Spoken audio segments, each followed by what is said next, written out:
BLDC RF remote wall fan വരുന്ന ആക്സറീസുകളാണ് ഇത്രയും ഐറ്റം വരുന്നത്.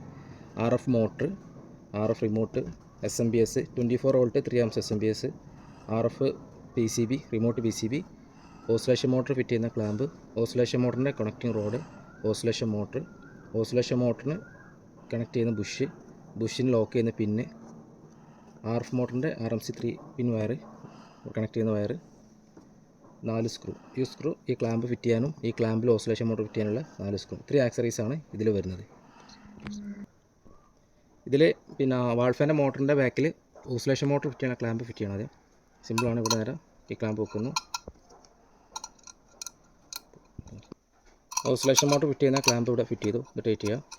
ശേഷം ഓസിലേഷൻ മോട്ടറാണ് ഫിറ്റ് ചെയ്യാനുള്ളത്. ഓസിലേഷൻ മോട്ടർ ഫിറ്റ് ചെയ്യുമ്പോൾ ഇതിൽ ഈ വയർ വരുന്ന ഭാഗം ഉള്ളോട്ടാക്കി വെക്കാനാണ് ബെറ്റർ. ഇങ്ങനെ ഫിറ്റ് ചെയ്യുക. ഇങ്ങനെ വെക്കുകയാണെന്നുണ്ടെങ്കിൽ ഇതിൻ്റെ കണക്റ്റിംഗ് റോഡുണ്ട്. ഈ റോഡ് ചെറിയ റോഡാണെന്നുണ്ടെങ്കിലാണ് ഈ പൊസിഷനിൽ ഫിറ്റ് ചെയ്യേണ്ടത്.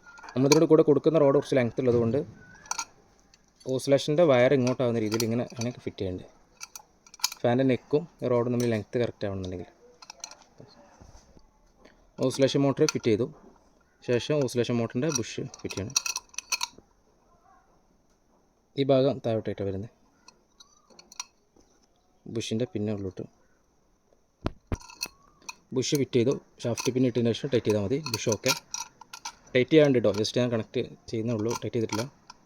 ശേഷം ഇത് ഓസിലേഷൻ മോട്ടറിൻ്റെ വയറാണ് വരുന്നത്. ഇത് നേരെ ഇതാണ് ഇതിൻ്റെ RF PCB വരുന്നത്. ഇതിലേക്കാണ് PCBയിൽ C7 ഉണ്ട്. ഈ C7 ഉള്ളിടത്താണ് ഇത് കണക്ട് ചെയ്യേണ്ടത്. ഓസിലേഷൻ കണക്ട് ചെയ്തു. ഓക്കെ. PWM ഉള്ളിടത്താണ് RFൻ്റെ മോട്ടർ കണക്ട് ചെയ്യേണ്ടത്. ഈ 3 പിൻ RMC ഇതിൽ കണക്ട് ചെയ്തു. ഇത് മോട്ടറിലേക്ക് കണക്ട് ചെയ്യാം. ഇനി വരുന്നതിൽ പ്ലസ് മൈനസ് എന്നുള്ളതാണ്. PCB വരുന്നത് പ്ലസ് മൈനസ് നേരെ ഇതിൽ നിന്ന് 2 വയർ ഷോൾഡർ ചെയ്തിട്ട് SMPSൽ വരുന്നുണ്ട് ഇതുപോലെ പ്ലസ് മൈനസ് SMPSൻ്റെ താഴ്ഭാഗത്ത് വരുന്നത്. ഇത് നേരെ ഇതിലേക്ക് ജോയിൻ ചെയ്യാം. SMPSൻ്റെ ലൈന് വരുന്ന LA N ഇവിടെയാണ് വരുന്നത്. ഇതിൽ RF PCBയിൽ ഇന്ന് നെഗറ്റീവ് ഇന്ന് പോസിറ്റീവ് 2 വയർ നേരെ ഷോൾഡർ ചെയ്തു. SMPSലേക്ക് കൊടുത്തു. SMPSൻ്റെ V+, V- ഇവിടെ നേരെ ഷോൾഡർ ചെയ്തു. എന്നിട്ട് SMPS നേരെ പവർ കോഡും കൊടുത്തു. SMPSൽ LA N നേരെ കോഡ് വയർ കൊടുത്തു. ഇത്രയത് കണക്ഷൻ വരുന്നുള്ളൂ. ഓക്കെ. ഇനി നേരെ അത് ചെക്കിങ് വരുന്നു. നേരെ പവർ സപ്ലൈ കൊടുത്തു. ആദ്യം ഇതിൻ്റെ റിമോട്ട് ഉണ്ട്. റിമോട്ട് ഇതിന് സെറ്റ് ചെയ്യണം, പെയർ ചെയ്യണം. RF റിമോട്ട് വരുന്നുണ്ട്. ഓരോ റിമോട്ട് ഓരോ കിറ്റിന് പെയർ ചെയ്യുന്നുണ്ട്. പെയർ ചെയ്യുമ്പോൾ റിമോട്ടിൽ ഓഫ് ബട്ടൺ ഉണ്ട്. ഓഫ് ബട്ടൺ ലോങ് പ്രസ് ചെയ്യാം. റെഡ് ഇൻഡിക്കേഷൻ എത്തും. ബാറ്ററി ഇടണം കേട്ടോ. ബാറ്ററി ഇട്ടതിന് ശേഷം ലോങ് പ്രസ് ചെയ്യാം. എന്നിട്ട് ശേഷം ഇത് ഓൺ ചെയ്യാവും. ഫസ്റ്റ് ഓൺ ചെയ്യരുത്. ഇത് ഓഫ് ബട്ടൺ ലോങ് പ്രസ് ചെയ്തതിന് ശേഷം ഇത് ഓൺ ചെയ്യാം.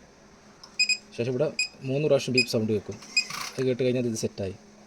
ശേഷം ഇതിൽ പ്രീസെറ്റിൽ RF PCBയിൽ പ്രീസെറ്റ് വരുന്നുണ്ട്. ഈ പ്രീസെറ്റിൽ മാനുവലായിട്ട് ഓപ്ഷൻ ഉണ്ട്. സ്പീഡ് കൂട്ടാം, ഫുള്ളായിട്ട് സ്പീഡ് കൂട്ടാൻ പറ്റും. ഇത് ഓഫിലിട്ടാൽ ഫാൻ ടോട്ടലി ഓഫ് ആവും. ഇത് ഓണിലിട്ട് വെക്കുക. റെഗുലേഷൻ കൂട്ടും ചെയ്യാം, കുറക്കും ചെയ്യാം. ഇതിൽ ഓണിലിട്ട് വെക്കണം ഡിഫോൾട്ടായിട്ട്. എന്നിട്ട് ശേഷം റിമോട്ടിൽ എന്ത് ചെയ്യുക, എല്ലാ ഓപ്ഷൻസും ഉണ്ട്. സ്പീഡ് കൂട്ടാം. 1 2 3 4 5 സ്പീഡ് വരുന്നുണ്ട്.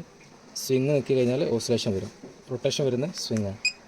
സ്വിങ് നിൽക്കി കഴിഞ്ഞാൽ ഓസിലേഷൻ ഓൺ, ഓസിലേഷൻ ഓഫ്. എല്ലാ ഓപ്ഷൻസും ഇതിൽ വരുന്നുണ്ട്. ടൈമർ വരുന്നുണ്ട്. 8 hours ഒരു ടൈമർ വരുന്നുണ്ട്. 2 ഓപ്ഷൻസിൽ സെറ്റ് ചെയ്യാം. ഇത്രയാണ് ഇതിൽ വരുന്നത്. ഇതിപ്പോൾ നേരെ ഒരു ഫാനിൻ്റെ കേസിലേക്ക് അസംബിൾ ചെയ്യുമ്പോൾ സിമ്പിളാണ്. ജസ്റ്റ് നേരെ ഇതിൽ കണക്ട് ചെയ്തു. ഇതാണ് ഓസിലേഷൻ്റെ റോഡ് ഇതിന് കൂടെ വരുന്നത്. നേരെ ഇവിടെ ഇതിൽ സെറ്റ് ചെയ്യാം. ഇത്ര വരുന്നുള്ളൂ. ഈ പിന്നെ ടൈറ്റ് ചെയ്യാണ്ട് ജസ്റ്റ് ഞാൻ വെച്ചിട്ടേ ഉള്ളൂ. ഈ RF PCB എവിടെ വെച്ചാൽ നിങ്ങളെ കേസിനനുസരിച്ച് എവിടെ വെച്ചാൽ ഇൻസ്റ്റാൾ ചെയ്യാം കേട്ടോ. ഇതിനുള്ളിൽ എവിടെ വെച്ചാൽ ജസ്റ്റ് ഇൻസ്റ്റാൾ ചെയ്താൽ മതി. SMPS ഉള്ളിൽ ഇൻസ്റ്റാൾ ചെയ്യാം. പിന്നെ റിമോട്ടുമിൽ കൺട്രോൾ ചെയ്താൽ മതി. ഇത്രയേ വരുന്നുള്ളൂ. ഓക്കെ.